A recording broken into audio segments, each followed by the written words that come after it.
Dear Diary, it's me, Parrot, a 37-foot steel Reinke Super 10, and apparently now also the star of a YouTube series. Fabulous, just fabulous.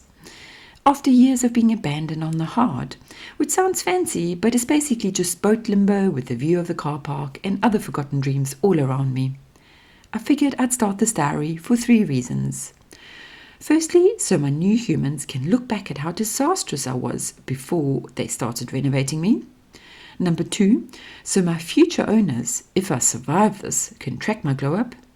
And third, most importantly, so maybe, just maybe, someone out there watching this will recognize me and help uncover my mysterious, forgotten past. But first, let's rewind to the beginning of this whole mess. Enter Graham and Rachel, 2 adventurous weirdos with big dreams, questionable decision-making skills, and a YouTube addiction.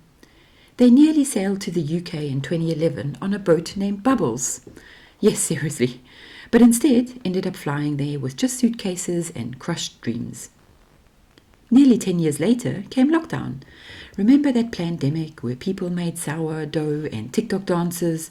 But no, these 2, they binged sailing channels on YouTube. Now, channels such as Wildlings, SV Cordelia, Florence and Chasing Currents. So naturally, they just started saying things like, we can totally do this too. And isn't this just so achievable, right? Spoiler alert, they still think they can. Bless their hearts for trying.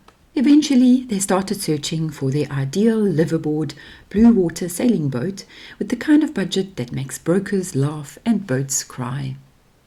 I mean, I've got to hand it to Graham. He's got a talent for finding projects.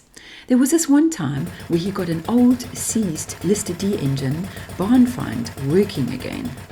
But I digress. Their journey took them far and wide all over the UK, from Canvey Island to Brighton to Chichester, and then up north to Preston and beyond. Quick rundown here for you on why I was the chosen one in the end. This one here in Canvey Island was just too narrow, and a galley far too small, but they loved the wood stove. She was sat in a marina that dried out during low tide. Graham, wanting to inspect the full hull, nearly sank into the sand for good. Next up was a viewing in Brighton, and in the words of the guy showing them around, the inside looked like a painted council flat, all white.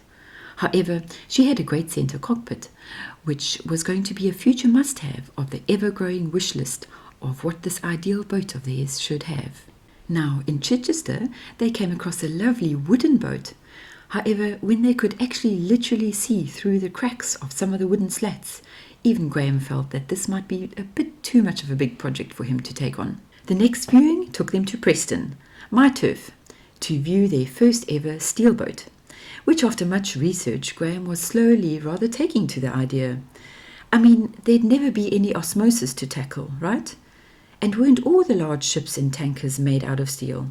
What could possibly be bad about it? Oh, how naive they were.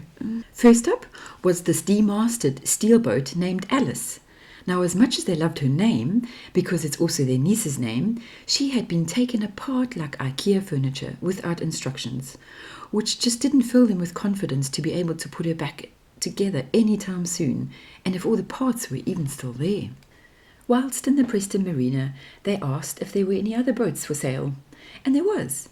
An abandoned one where apparently bees had moved in, but those luckily stayed away during viewing. And then, through a twist of fate and a kind-hearted marina lady named Sue, they were introduced to me. You see, I was still in mourning. My previous owner had sadly passed away, and hence I still needed to be tidied up and cleared out and valued before I could even officially go on the market.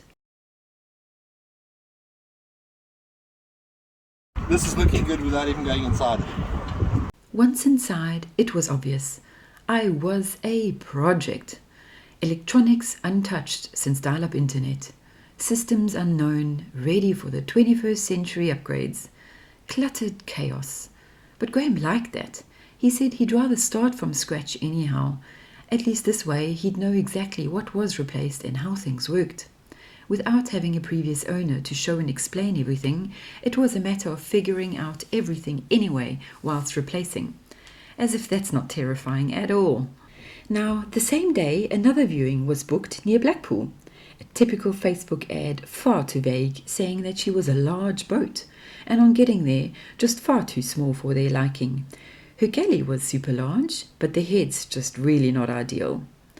Now, all this time, they couldn't stop thinking about me, Parrot the steel boat. And luckily, they had a daughter living close by with their dog, so a second viewing the following day seemed appropriate. Now, to cut a long story short, I'm going to save you all the details and just say, bam, offer accepted. And just like that, I was officially now owned by two hopeless romantics with big hearts, even bigger dreams, and they seemed like they had absolutely no clue what they were doing. But they are trying their best, and that's cute. Here's the thing though, dear viewers, they need your help. You see, I've got stories, a past, adventures, probably scandal, but no one knows a thing about where I was built, who owned me, or where I've sailed in the past. I'm like a Jason Bourne of boats, just with more rust and less espionage. So, if you or someone you know recognizes me, please reach out. Ask your granddad, your local marina gossip, your salty ex. Help me remember who I am. And yes, my name is Parrot. I didn't pick it, but we'll talk about that in therapy. I mean, there's just so many other more appropriate boat names, right? I mean, it can't be that hard with a name like mine. I mean, who even names a boat after a tropical bird? Right? Again, hopefully we'll track down that original owner who named me and ask him or her very soon. In the next episode, I'll show you some of my original Reinke plans and let you in on what Graham and Rachel start doing to me first. Spoiler, it involves tools, Googling, and lots of sanding. So please like and subscribe and share my story with the world, because the sooner we find my previous owners, the sooner Graham can stop guessing which switch turns on the fridge and which one starts the bilge pump. Signing out from Preston, Parrot, your sarcastic, rusty steel boat with secrets.